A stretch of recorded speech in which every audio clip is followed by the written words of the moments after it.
Russia uses Ukrainian military base as a launch pad for deeper invasion. On July 27, 2025, the Russian military launched a powerful attack from a base they had captured inside Ukraine years earlier. With 50 tanks, 30 armored vehicles, and 70 suicide drones, they advanced in a high-tech blitzkrieg designed to penetrate Ukrainian defenses. But Russia had no idea that their actions were being watched and waited for. The Russian tanks entered a vast minefield, 3 square miles in size, filled with more than 4,200 anti-tank mines, hidden beneath fields and dirt roads. However, Ukraine's plan was almost foiled when one of its trucks nearly ran into its own mines. Once it did, it would have set off a series of explosions, destroying the minefield. Will Ukraine's plan succeed? And what weapons will they use to counter Russia's powerful firepower? Join me in the fight. At exactly 6:40 a.m. on July 27, 2025, satellite imagery revealed a massive Russian armored column rolling out from former Ukrainian bases in the Donetsk region, territory occupied since early 2023. This wasn't a reconnaissance patrol, it was an invasion force. 50 Russian T-90 tanks, 30 armored troop carriers, and over 700 infantry soldiers thundered westward in perfect formation. Leading the spearhead were 70 unmanned aerial vehicles, UAVs, not for surveillance, but for destruction. These were suicide drones, programmed to seek out Ukrainian positions and detonate on impact, creating corridors of fire for the armor behind them. Each drone carried high-explosive warheads capable of shredding concrete bunkers. But what made the assault more chilling was the strategy. If a UAV encountered resistance or radar interference, it self-detonated immediately, treating its own loss as acceptable. For the first time since the initial 2022 invasion, Russia deployed a fully integrated mechanized assault combining armor, infantry, and loitering munitions. Ukrainian generals watching radar screens knew this wasn't just another skirmish. It was a calculated attempt to break their front line before fall. Western analysts were stunned. The estimated cost of this single offensive push? Over $350 million in vehicles, munitions, and drone systems. The Kremlin was making a bold and expensive gamble, and if successful, it could shatter months of Ukrainian defensive gains. But Ukraine wasn't sleeping. Deep beneath the surface, something far more devastating had already been prepared. Before we know what it is, tell me where in the world you are watching from?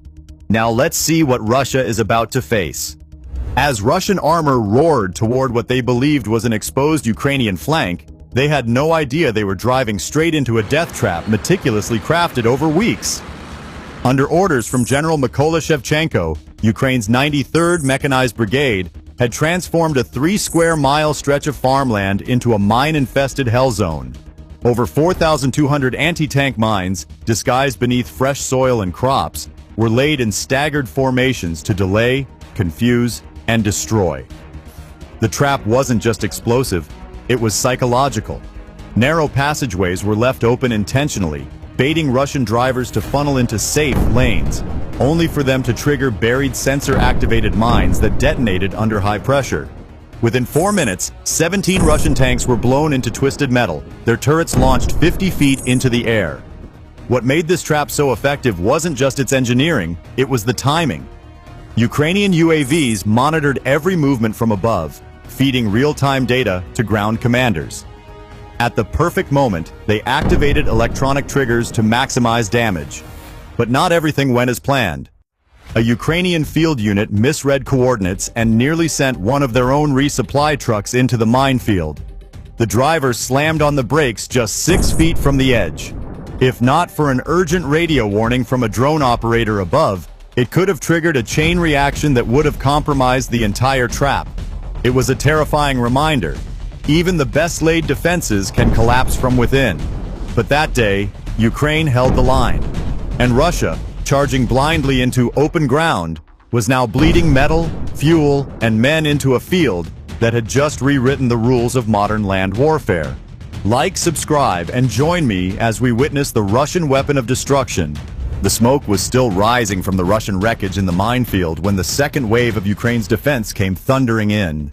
This time, not from underground, but across the horizon. At 7:15 a.m., Ukraine's 12th Armored Assault Battalion launched a three-pronged counterattack from concealed positions west of the blast zone. 32 T-84 outthought tanks, supported by 10 self-propelled artillery units and mobile anti-aircraft platforms, moved with stunning coordination. The ground trembled. Ukrainian tank crews had waited for this moment, fueled by months of attrition and now backed by precise battlefield intelligence. As the surviving Russian tanks scrambled to reorient their turrets and retreat from the minefield, the Ukrainian armor came in at full speed, 45 miles per hour, guns hot. Within the first 90 seconds, 9 more Russian tanks were obliterated in direct hits, their crews never standing a chance. Above, the air erupted. Russian suicide drones, those that hadn't already self-detonated in the failed advance, began to dive on the incoming Ukrainian armor in a desperate attempt to salvage the mission. But this time, Ukraine was ready. Mounted on the flanks of each armored column were Shkval 6 rotary cannons, multi-barrel anti-aircraft guns capable of firing 4,000 rounds per minute. Like buzzsaws of death, they filled the sky with lead. Drone after drone exploded mid-air, some just 30 feet above tank turrets. The sound was deafening, a mix of screaming engines, thunderous guns, and exploding debris. In total, 47 of the remaining 53 Russian drones were shot down in under 4 minutes. The others veered off course or crashed into empty terrain, jammed by Ukrainian EW, electronic warfare systems, that flooded the airwaves with false GPS signals. Meanwhile, from a ridge 600 meters to the east, Ukrainian howitzers opened fire, targeting the edges of the Russian retreat. The blasts were so precise that they destroyed supply vehicles and wounded several Russian medics trying to retrieve the injured. A Ukrainian tank commander, codenamed VK, the Wolf, later described the moment. "They walked right into hell. We didn't need to chase them. We just lit the fuse." By 7:31 a.m., less than 20 minutes after Russia's spearhead entered the kill zone, the entire front line had flipped. From attackers, the Russian forces had become hunted prey, and Ukraine wasn't done. Buried among the wreckage, high-resolution drone footage confirmed the presence of a command vehicle transmitting encrypted orders to the remaining Russian infantry. It was the nerve center of the whole operation. What happened next would seal Russia's fate in this region and shake its chain of command to the core. As Russian tanks burned and their drone swarm disintegrated in the skies, the chaos on the ground gave way to something far more surgical.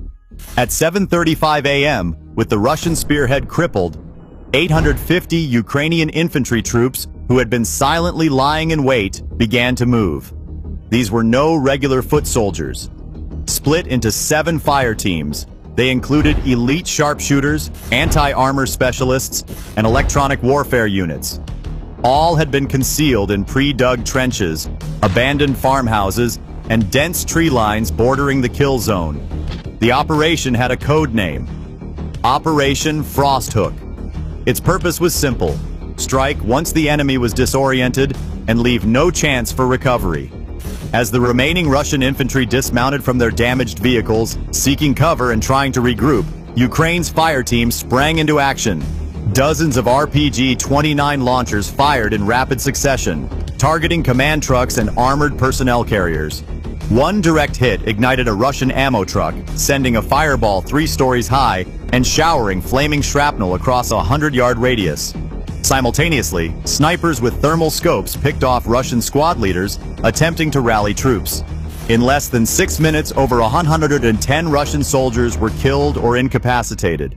The rest began to scatter, some fleeing into woods, others dropping weapons and crawling for safety. But there was no escape. Ukraine's 3rd Airborne Scouts had flanked behind the Russian advance 2 hours earlier via underground drainage tunnels, cutting off any retreat route. When the panicked Russian troops ran, they ran directly into a wall of gunfire. Then came the moment no one expected. In a half-collapsed communication vehicle near the southern tree line, Ukrainian troops discovered a wounded man in full Russian field command gear, surrounded by maps, satellite comms, and a torn insignia. A biometric scan confirmed it. Colonel Viktor Semyonovich, commander of the 42nd Armored Regiment of the Russian Western Military District, a key figure in Moscow's southern strategy. He had tried to escape under the guise of a wounded conscript, but a sharp-eyed sergeant noticed his pristine boots and officer's GPS wrist device, items no frontline grunt would carry. Within minutes, the colonel was restrained, patched up, and airlifted under guard. The capture was a gold mine. On him were encrypted data drives, combat orders for the next 72 hours, and detailed layouts of Russian fallback positions. Ukrainian intelligence described it as the single most valuable capture of the war since 2023. By 8:05 a.m., just 85 minutes after Russia's offensive began, the entire operation had collapsed. 42 Russian vehicles destroyed, over 200 soldiers killed or captured, and their commanding officer now in enemy hands. Ukraine had not only survived, they had humiliated a superior mechanized force using tactics that blended 20th century grit with 21st century precision. And the world was watching. By 8:10 a.m., what had started as Russia's most aggressive push in 6 months had turned into its worst single-day ground defeat since the early days of the war. The minefield that devoured their tanks, the drones that fell like flies, the ambush that routed their infantry, all culminated in a disaster that stunned even Ukraine's own generals. Satellite reconnaissance confirmed the aftermath. 42 armored vehicles destroyed, 14 disabled and abandoned, and over 230 Russian soldiers dead or captured, including one regimental commander. The entire spearhead of Russia's 42nd Armored Regiment crippled in under 90 minutes. Moscow went silent. No official statement, no televised speeches. But Western intelligence reported that multiple senior Russian officers were placed under investigation within hours. Rumors swirled that Colonel Viktor Semyonovich's capture had exposed serious flaws in Russia's southern campaign planning, and even internal dissent among field officers. Ukraine, by contrast, did not celebrate with bluster.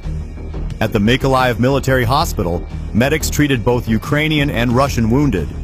One Ukrainian corporal who'd fought in the ambush was later photographed offering water to a captured Russian teenager, just 19 years old, visibly shaking, face burned from a nearby explosion. That photo went viral, because for all the precision strikes, thermal optics, and battlefield AI, this was still a war between people. Sons, fathers, neighbors. And though the victory was clear, the cost of war always lingers. In Washington, retired U.S. General Marcus Holloway commented on the battle in a televised interview. This wasn't just a military victory. It was a case study in discipline, planning, and humanity. Ukraine didn't win because they had more weapons. They won because they had more wisdom. Indeed, that wisdom came from restraint. Ukraine could have leveled the battlefield with missile barrages. Instead, they waited. They let Russia overextend, then struck with calculated precision, using terrain, timing, and local knowledge to inflict maximum damage with minimal loss. But the final lesson was not just military. It was moral. Colonel Semyonovich, during early interrogation, reportedly said, "I never saw it coming. Your people fought like ghosts, not with rage, with purpose." It was that purpose, defending homeland, not conquering others, that powered Ukraine's resistance. It was the same spirit that once fueled American soldiers in Normandy, Bastogne, and Fallujah. In the end, Ukraine didn't just stop a Russian armored column. They reminded the world that bravery isn't blind charge. It's the courage to outthink your enemy, to outweight him, and to show mercy when others expect revenge. The battlefield fell silent that evening, but the echoes of this engagement will be studied in military academies for decades. What unfolded on the morning of July 27, 2025 was more than a military ambush. It was a masterclass in modern warfare, resilience, and moral clarity. Ukraine, outnumbered and facing a technologically aggressive assault, did not retreat. Instead, they planned, waited, and struck with precision, turning Russia's most confident offensive into a historical catastrophe.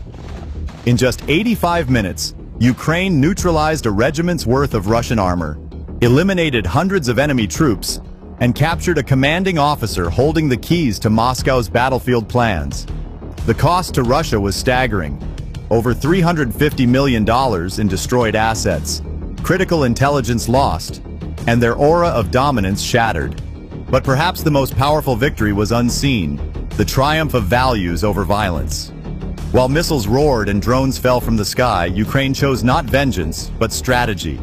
They spared civilians, treated enemy wounded, and even showed compassion to frightened young conscripts.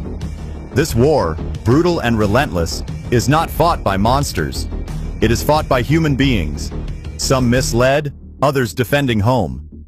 And in this chapter, Ukraine reminded the world of a truth often forgotten, that strength is not just firepower, but the wisdom to wield it with restraint, and the heart to recognize humanity in an enemy's eyes. As this battle fades into military textbooks and newsreels, its deeper lesson must endure. In a world growing colder and more chaotic, Ukraine showed that discipline, dignity, and duty still matter. They didn't just win the day, they defended a principle, and perhaps that is the most important victory of all. If this story moved you, please consider supporting our channel by liking, subscribing, and leaving your thoughts in the comments. Your voice keeps these stories alive.